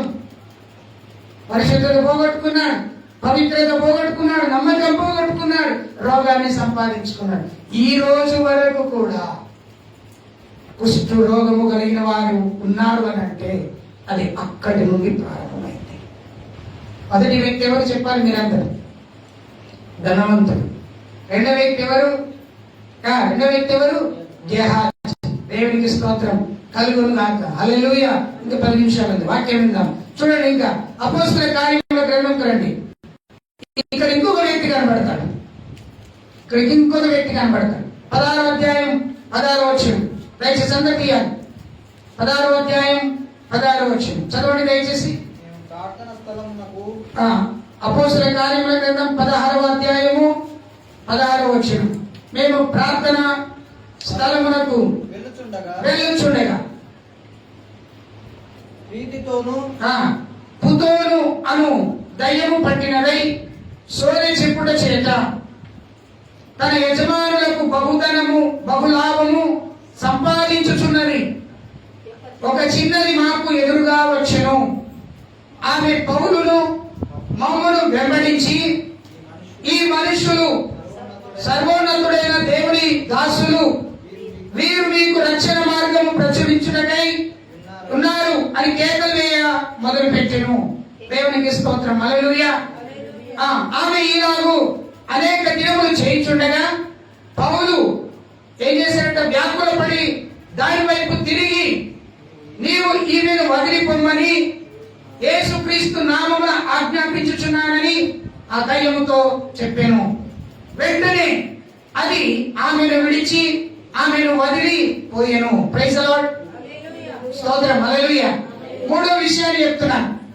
అపోస్తలుడైనటువంటి పౌలు దేవుని చేత పిలువబడి పరిచర్య చేస్తున్నాడు. ఒక రోజున ఆయన ప్రార్థన స్థలానికి వెళ్తున్నాడు. ఎక్కడికి వెళ్తున్నాడండి? ప్రార్థన స్థలానికి వెళ్తున్నప్పుడు జరిగిన సంగతి ఏంటంటే, ఒక చిన్నది ఏం చేస్తుందంట? సోదె చెప్తుందంట. సోదె చెప్తుంది. సోదె అంటే అర్థం ఏందో తెలుసా? జరిగేది చెప్తాం, జరగబోయేది చెప్తాం, జరుగుతున్నది కూడా చెప్తాం అనేది సోదె. దేవునికి స్తోత్రం. హల్లెలూయా. అయ్యో మనోడికి జ్వరం వచ్చింది, వీడి దగ్గరికి వీడి జ్వరం పోతలేదు, మందులు ఇచ్చిన పోతలేదు, టానిక్లు ఇచ్చిన పోతలేదు, ఏమండి గ్లూకోజ్ పెట్టినా పోతలేదు, వీడికి ఏదో పట్టిందని తెలాలంటే ఎక్కడికి పోవాలా? ఎక్కడికి వెళ్ళాలి? సోదె చెప్పే వాళ్ళ దగ్గరికి వెళ్ళాలి. సోదె చెప్పేవాడు ఏం చేస్తాడు? అలా ఇలా ఊపి, అయ్యో ఈ ఫలానా స్థలంలో ఫలానా ప్లేస్ లో ఫలానా స్థలంలో ఫలానా ప్లేస్ లో ఫలానది నీకు పట్టింది, నువ్వు వెళ్ళి అక్కడ నేను చెప్పింది నువ్వు చేసే పోతావు. ఇది సోదె. ఇలా చెప్పగానే ఏం చేశారు? డబ్బులు ఇస్తా. అక్కడ ఉన్నటువంటి కొంతమంది ఏం చేశారో తెలుసండి? డబ్బులు సంపాదించడానికి ఈ చిన్నదాన్ని ఏర్పాటు చేసుకొని సోదె చెప్పిస్తున్నారు. డబ్బులు సంపాదించడానికి, ధనము సంపాదించడానికి సోదె చెప్పిస్తున్నారు. ఈ రోజుల్లో సేవకులు కూడా చాలా మంది సోదె సేవకులు ఉన్నారు. సోదె సేవకులు ఉన్నారు. ప్రవచనాలు చెప్తున్నారు. ఏమండి, పిల్లలు పుట్టి ఆపరేషన్ అయిపోయినటువంటి తల్లికి, మర్మరాలు ఉన్నటువంటి తల్లికి, ఇదిగో ఇప్పుడే నువ్వు గర్భం ధరిస్తే ఎడ ధరిస్తుంది చెప్పండి మీరు? పిల్లలు కలిగారు, కొడుకులు కోడలు వచ్చారు, మర్మరాలు వచ్చారు, వాళ్ళు కూడా వివాహాలు వయసుకొచ్చారు. వాళ్ళకి ప్రవచనం చెప్తున్నాడు దైవదేవుడు. ఏమని చెప్తున్నాడు? ఇదిగో నువ్వు గర్భం ధరిస్తే. పిచ్చోడా మంచోడా? ఎలా చెప్పొచ్చా? 2 కాళ్ళు విరిగిపోయి ఆపరేషన్ అయిపోయింది, ఇదిగో దేవుడు నీకు కాళ్ళు ఇస్తున్నాడు. తప్పు కదా? లేనిది కల్పించి చెప్పకూడదు. ఉన్నది ఉన్నట్టుగా బోధించాలి సేవకుడు. ఉన్నది ఉన్నట్టుగా ప్రార్థించాలి. ఉన్నది ఉన్నట్టుగా ప్రకటించాలి. యేసు సేవలో వేలాడాడు, తన ప్రాణాన్ని పెట్టాడు, తన రక్తాన్ని చెందించాడు. అది జరిగిన వాస్తవం, సత్యం, నిజం. దాన్ని ప్రకటించాడు. లేని కల్పిస్తూ ఉంటారు. ఇదిగో నీకు ఫారెన్ పోయే వీసా వస్తుంది, వీడి పాస్పోర్ట్ వీసా ఎడికి వస్తుంది, వీడికి సర్టిఫికేట్ లేదు, ఎడికి వస్తుంది వీసా? అక్క ఇస్తే కదా? అట్లా నాకు అందియాలి మీరు. దేవునికి స్తోత్రం. అయ్యాక దేవునికి స్తోత్రం. ఆమేన్. హల్లెలూయా. దేవునికి మహిమ కలుగునుగా. ఇప్పుడు ముసలితనంలో 90 సంవత్సరాల వయసు వచ్చింది, మంచంలో పడి ఉన్నది. యేసు నామమున నువ్వు లేస్తావు, నడుస్తావు, నువ్వు గంతులు ఎత్తుందా ముసలమ్మ? 95 సంవత్సరాల వయసు. తప్పు కదా? తప్పు. దేవుని యొక్క వాక్యాన్ని దుష్ప్రచారం చేయకూడదు. దుష్ప్రచారం చేయకూడదు. అలాంటి సోదరి చెప్పే సేవకులు ఉన్నారు. కొన్ని సంఘాల్లో వాక్యం లేదు, కేవలం కథలు. ఆడక్కడ జరిగింది, ఇటు జరిగింది, ఇది కాదు. వాక్యం చెప్పాలి. సంఘం బలంగా ఉండాలంటే, సంఘం స్థిరంగా ఉండాలంటే, సంఘంలో విశ్వాసులు దేవునికి దగ్గరగా కావాలంటే దేవుని యొక్క వాక్యాన్ని చెప్పాలి. సేవకుడు వాక్యం చదివే వ్యక్తి అయితే వాక్యం చెప్తాడు. సేవకుడు ఊరు తిరిగే వ్యక్తి అయితే ఊరు సోదంతా చెప్తాడు. ఇన్ని సంవత్సరాల నుండి మీ వాక్యం వింటున్నారు కదా. నేను ఎప్పుడైనా ఏదైనా కథ చెప్పానా? వాక్యమే చెప్పాను, నాకు గుర్తుంది. సలమైక దేవుని స్తోత్రం. మొత్తం ముసెత్తున్నాం. దేవుని మహిమ. హల్లెలూయా. స్తోత్రం చెప్పండి. హల్లెలూయా. చూడండి, ఇక్కడ ఏం జరిగింది? ఈ పుతోను దయ్యం పట్టినటువంటి స్త్రీ అందరికీ సోద చెప్తుంది, డబ్బులు బాగా వస్తున్నాయి. ఒక కమిటీ ఏర్పాటు చేశారు, కమిటీలో డబ్బులు బాగా వచ్చేస్తున్నాయి. సోద చెప్తా ఉంది. ఒక రోజున పౌలు గారు ఆ స్థలం నుండి ప్రార్థన చేయడానికి వెళ్తున్నారు. ఈ సోద చెప్పేటువంటి చిన్నది వారిని చూచి, ఎవరిని చూచింది? దైవ భక్తులైనటువంటి పౌలు గారిని చూచి ఏమంటుంది తెలుసా? వీరు సర్వోన్నతుడైన దేవుని కుమారులు, వీరు యేసు ప్రభువు గురించి స్వార్థ చెప్తున్నారు, వీరి దగ్గర రక్షణ స్వార్థ ఉంది, రక్షించడానికి ప్రభువుని గురించి స్వార్థ చెప్తున్నారు అని చెప్పి విన్నారు. ఏం మాట్లాడలేదు. వస్తున్నారు. ఒక రోజున పౌలు గారికి మనసులో ఆలోచన వచ్చింది. ఈ దయ్యము, ఈ సోద చెప్పేటువంటి తల్లితో వాళ్ళు డబ్బులు సంపాదిస్తున్నారు. దేవుడు అన్నాడు, ఆ దయ్యమును గద్దించు అని అన్నాడు. ఏం చేశాడు? యేసుక్రీస్తు నామమున ఈమెను పట్టి పీడిస్తున్నటువంటి దయ్యమా విడిచిపో అనగానే ఏమైపోయింది? అది పోయి. అప్పటి వరకు ఊగుతూ సోద చెప్తున్నటువంటి ఆ చిన్నది ఇప్పుడు స్టాండింగ్ అయిపోయింది, నిలబడిపోయింది. ముఖం మారిపోయింది, రూపం మారిపోయింది, ఆలోచన మారిపోయింది, వస్త్రధారణ మారిపోయింది.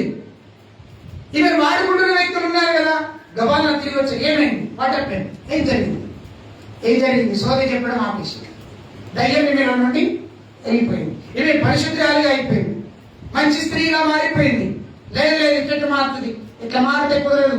మనం డబ్బు సంపాదిస్తున్నాం, ధనము సంపాదిస్తున్నాం, ఇట్లా మారితే కుదరదు. అసలు ఇది ఎవరు చేశారు? ఎందుకు చేశారు? ఆలోచించారు. తారా ఆలోచించి ఎవరు చేశారో అని గుర్తుపట్టుకొని, పౌలు సీలను గుర్తుపట్టుకొని ఏం చేశారు? నాయకుల దగ్గరికి వెళ్ళి వారిని తీసుకొని వెళ్ళి ఏం చేశారు? చెరసాలలో వేశారు. ప్రైజ్ ది లార్డ్, హల్లెలూయా. బయట ఉన్నప్పుడేమో ఈ చిన్నదాని యొక్క దయ్యమును వదిలించారు. చెరసాలలో వేసినప్పుడు ఏం జరిగిందో తెలుసా? మీకు తెలుసు ఏం జరిగిందండి? మధ్యరాత్రి వరకు దేవుని వారు స్తుతించారు, మధ్యరాత్రి వరకు దేవుని వారు ఆరాధించారు. దేవుని ఆరాధిస్తూ స్తుతిస్తూ ఉండగా ఏం జరిగింది? చెరసాల పునాదులు వలికినాయి, భూకంపము కలిగింది, గోడలు కూలిపోయినాయి, చెరసాలలో ఉన్నటువంటి వ్యక్తుల యొక్క జీవితాలు మారిపోయినాయి. నా మాటలు వింటున్న నా ప్రియ సహోదరుడు, కీడు నాకే ఎందుకు? ఈ కీడు నీకే ఎందుకు తెలుసా? నువ్వు ధనము నమ్ముకుని పాడైపోయావు, ఇతరుల విశ్వాసాన్ని నమ్మి పాడయ్యావు, నీలో ఉన్న విశ్వాసాన్ని తొలగించుకున్నావు, ధనమును నమ్మావు, మోసపోయావు. మూడో వ్యక్తి వింటున్నారా మీరు? గేహాజీ తర్వాత నాలుగో వ్యక్తి ఎవరో తెలుసా? ఈ పుతోను దయ్యం పట్టిన చిన్న కుమార్తె. ధనం కోసం జాగ్రత్తగా.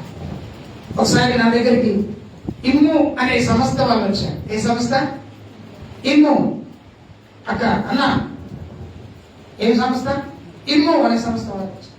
మాస్టర్ గారు, మీ సంఘస్థులందరినీ ఇందులో చేర్పిస్తే 5,000 కడితే 10,000 వస్తాయి, 10,000 కడితే 20,000 వస్తాయి. ఒక్కసారి 10,000 కట్టారనుకోండి, లైఫ్ టైం డబ్బులు వస్తూనే ఉంటాయి. మీరు ధనవంతులు అయిపోతారు, మీరు ఐశ్వర్యవంతులు అయిపోతారు. ఈ చర్చి కూడా ఉంటేసి బిల్డింగ్ కట్టేస్తారు. అబ్బో, మళ్ళీ మనకి నేను ఎంత మర్యాద చేశాను చూడండి.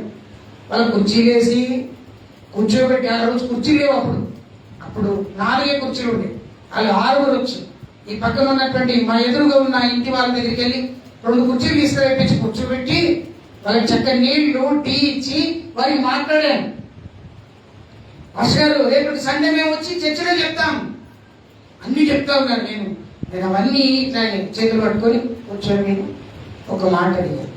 అయ్యా, నేను దేవుని సేవ చేయడానికి ఊరికొచ్చాను, నేను వ్యాపారం చేయడానికి రాలే, నేను డబ్బు సంపాదించుకోవడానికి రాలే. నేను ఒకవేళ డబ్బు సంపాదించుకోవడానికి వచ్చినట్లయితే ఇది నా పని కాదు. ఏదో ఉద్యోగం చేసేవానిగా రాలే. నేను అలా లేదు మాస్టర్ గారు, మేమున్నాం, నీకు గ్యారంటీ ఇస్తాను. నేను అన్నాను, మనుషుడి జీవానికే గ్యారంటీ లేదు, డబ్బులకు ఈయన గ్యారంటీ ఇస్తాడంట. రావద్దు అని చెప్పాను. మరలా ఒకసారి ఈ మందిరానికి మీరు వస్తే అది బాగుండదు బ్రదర్. మీరు దేవుని పరిచయం నిమిత్తం రండి, నేను తిన్నది మీకు పెడతా, నాకు కలిగింది మీకు ఇస్తా, నేను ఎక్కడికి వెళ్తే అక్కడ మిమ్మల్ని వాడుకుంటా దేవుని సేవలో. బట్ డబ్బు విషయంలో నేను దాని తర్వాత ఇంకో అబ్బాయి వచ్చాడు. మాస్టర్ గారు తులం బంగారం ఇస్తే 10 తులాలు వస్తుంది అన్నాడు. నీ ఇంట్లోనే ప్రార్థన జరిగింది ఆ రోజు, అవునా? నాకు గుర్తుంది, నేనే తీసుకొచ్చాను అబ్బాయి. నేనేమన్నాను తెలుసా?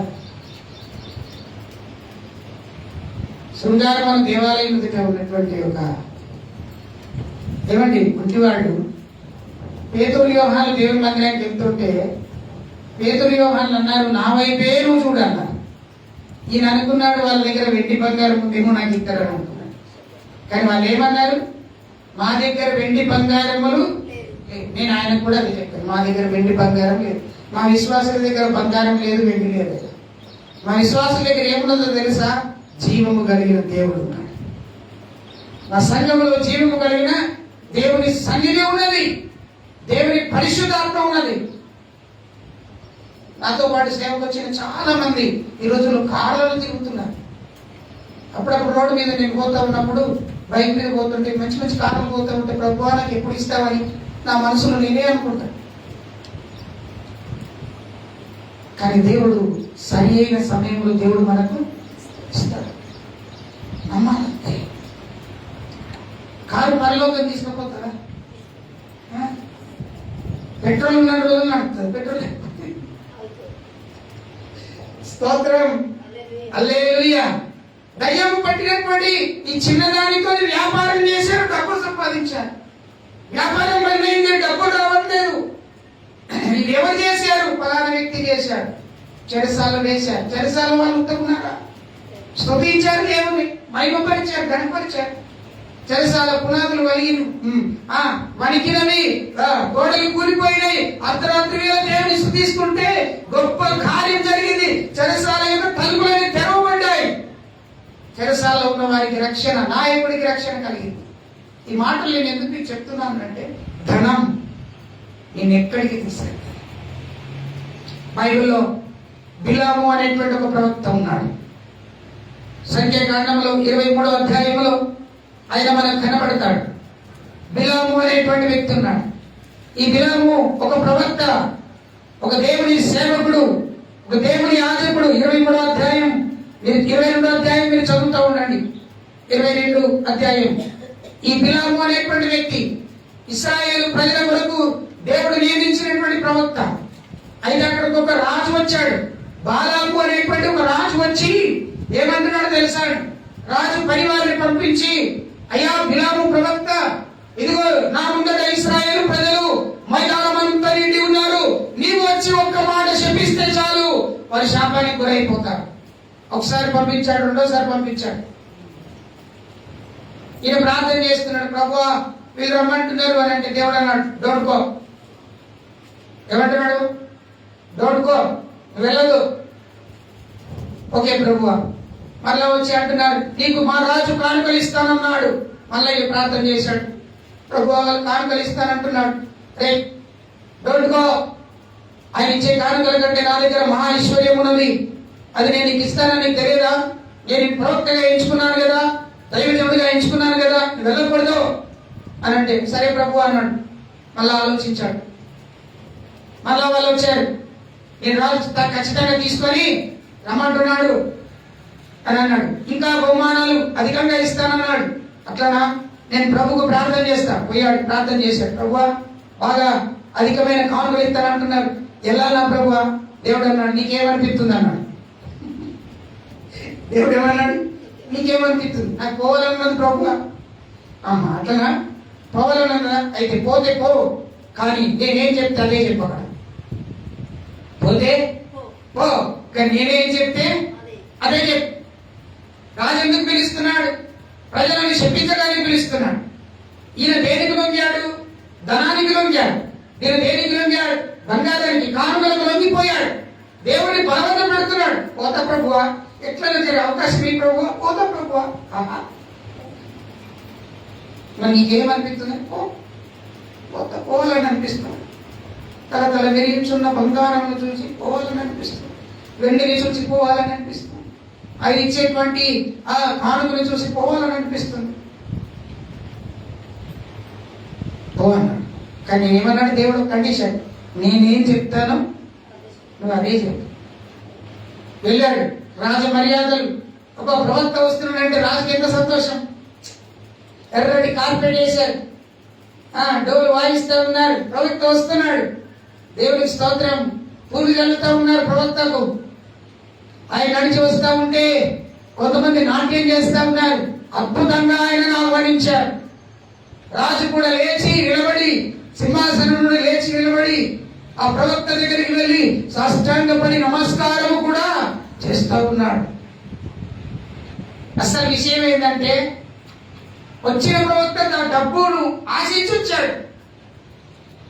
డబ్బును ఆశించి వచ్చాడు. ప్రవక్తను పిలిచాడు. ఇదిగో నువ్వేం చేస్తావో తెలియదు. ప్రవక్త అయినటువంటి బాలాకు ఈ ప్రజలు నా ముందట నిలవడానికి వీలే, నువ్వు శపించానన్నాడు. ఓకే, వెళ్ళిపోయాడు. ఎత్తైన కొండ మీద నిలబడి ఏం చేయాలి ఇప్పుడు? ఆయన ఇశ్రాయేల్ ప్రజలు ఏం చేయాలి చెప్పాలి. మీరందరూ ఏం చేయాలి? మన ఇంట్లో మనం వెంటనే చెప్పిస్తాం. నీ తలపండు బలుగా, నువ్వు జావా, అటే పో. దేవుడి స్తోత్రం. వచ్చేటప్పుడు నేను మోసుకొని ఇట్లా చెప్పిస్తాం. ఈ శాపాలు కాదు. ఆయన ఏ శాపం చేయడానికి వెళ్ళాడు? ఇశ్రాయేల్ ప్రజలు ఉండకూడదని శపించడానికి వెళ్ళాడు. ఏం జరిగిందో తెలుసా? ఆయన నిలబడి దేవునికి స్తుతి చెల్లిస్తూ శపించడం మొదలు పెడుతుంటే శాపానికి బదులు ఏమొస్తున్నాయి? నోటి నుండి దీవెనలు, ఆశీర్వాదాలు వస్తున్నాయి. రాజు పరేషాన్ అయిపోయింది. క్యా బాత్ కర్ రే, నే క్యా బోలా, అబ్ క్యా బాత్ కర్, నేనేం చెప్పాను, నువ్వేం మాట్లాడుతున్నావు? వచ్చింది. ఒక మాట చెప్పనా? ధనమును ఆశించి వెళ్ళిన ఆ బిలాము దేవుని దగ్గరికి పదే పదే వెళితే దేవుడు చెప్పిన మాట ఏంటో తెలుసా? నేనేమి చెబుతానో నువ్వు అదే చెప్పు. ధనం.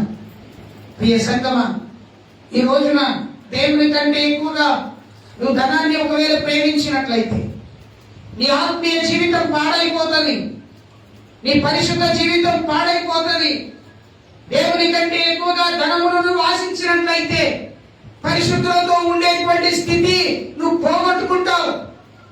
దేవుని కంటే ధనమును నువ్వు అధికంగా ప్రేమించినట్లయితే దేవుని ప్రేమను నీవు కోల్పోతావు. దేవుని ప్రేమకు పాత్రుడిగా ఉండలేకపోతావు. దేవుని కంటే ఎక్కువగా నీవు ధనమును ఆశించినట్లయితే దేవుడి దగ్గర నీవు కోరిన ఆశ కోరికలు నువ్వు పొందుకోలేకపోతావు. Be careful. డబ్బు పరిశుద్ధమైన జీవితాన్ని ఇవ్వదు. డబ్బు పాపమును ఒప్పింపజేయదు. డబ్బు నీ ఆత్మీయ జీవితాన్ని కట్టదు. డబ్బు, ధనము నీ పరిశుద్ధమైనటువంటి జీవితములో దేవుని యొద్దకు చేరే మార్గములో నిన్ను నడిపించదు అనే సంగతి ఈ రోజున నువ్వు తెలుసుకోవాలి. ధనం అందరికీ అవసరం. దేవుడి దగ్గర ఏమని ప్రార్థించాలో తెలుసా? కదా, నేను నెల రోజుల నుండి చాలా సఫర్ అవుతున్నాను. మన మందిర కరెంట్ బిల్ కట్టడానికి కూడా డబ్బులు, చాలా బాధ అనిపిస్తుంది. నా నోటికి ఎవరినో అడగాలని వస్తుంది, కానీ మందిరానికి వచ్చి ప్రార్థన చేసేటప్పుడు నువ్వు నన్ను అడుగుతున్నాడు దేవుడు. ఒకటి నాయన ఇదే కదా, నాకు టెన్షన్ అవుతుంది.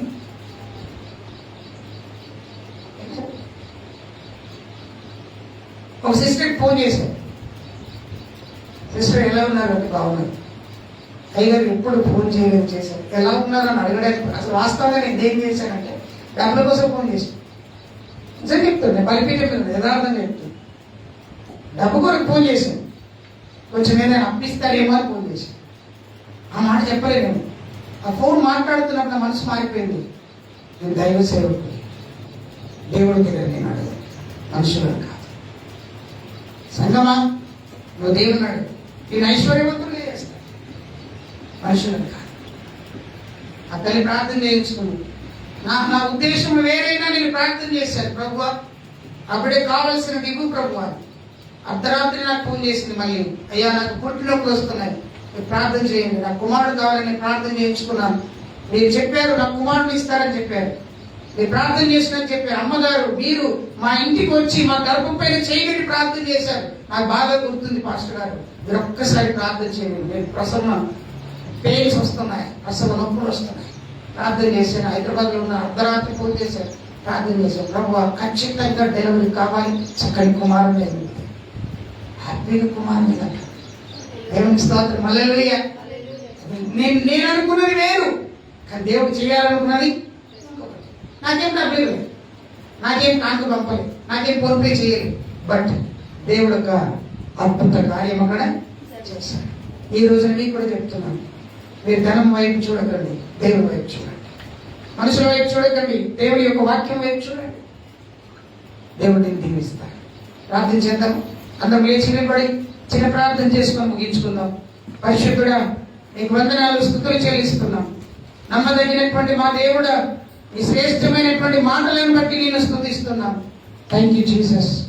మహోన్నతుడైన దేవా నీకు వందనాలు చెల్లిస్తున్నాను. దేవా నీకు వందనాలు. ధనమును నమ్ముకుని పాడైపోతారని వాక్యం చెప్తుంది. ధనము సమస్తమైన కీడులకు మూలం. డబ్బు ఉంటే అన్ని చేయొచ్చు అనుకుంటాం, కానీ ప్రభువా ఈ సెలవు లేని భూమి మీద ఏమి చేయలేమైనా, ఈ సెలవు లేని భూమి మీద ఏమి జరగదు. డబ్బు కంటే విలువైనది నీ మాట, ధనము కంటే విలువైనది నీ వాక్యం. నీ వాక్యమే ధనం. నీ వాక్యపు వెలుగులో మమ్మల్ని నిలబెట్టండి తండ్రి. నీ వాక్యపు వెలుగులో నన్ను నిలబెట్టండి.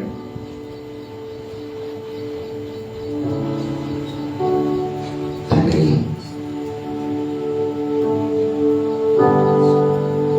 ధనము నా దగ్గర అందరూ వస్తారు, కానీ నేను దరిద్రుడనైతే నా దగ్గరికి ఎప్పుడు రాదు. కానీ నేను దరిద్రుడనైనా ధనము లేని వ్యక్తినైనా నా దగ్గర నీవు ఉంటావు, నాతో నీవు ఉంటావు. ప్రార్థన. పరిశుద్ధుడైన మా తండ్రి, కృప కలిగిన మా యేసయ్య, ఈ సన్నిధిలో ప్రార్థిస్తున్నాం. నీ కృపతో మమ్మల్ని నింపి ఆశీర్వదిస్తున్నందుకే నీకు వందనాలు చెల్లిస్తున్నాం.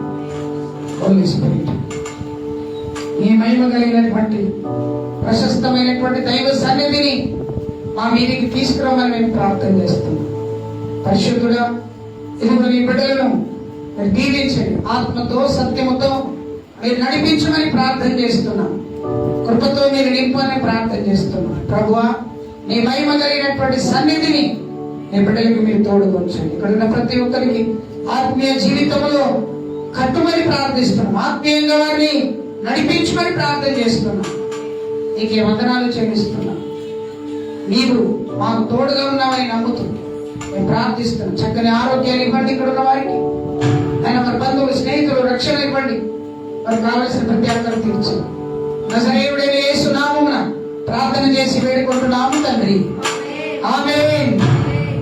మన తండ్రి అయిన దేవుని ప్రేమ, కుమారుడైన యేసుక్రీస్తుల వారి కృప, పరిశుద్ధాత్మ సన్నిధి నిత్యము తోడై ఉండి నడిపించి కాపాడి రక్షించును గాక. ఆమేన్, ఆమేన్.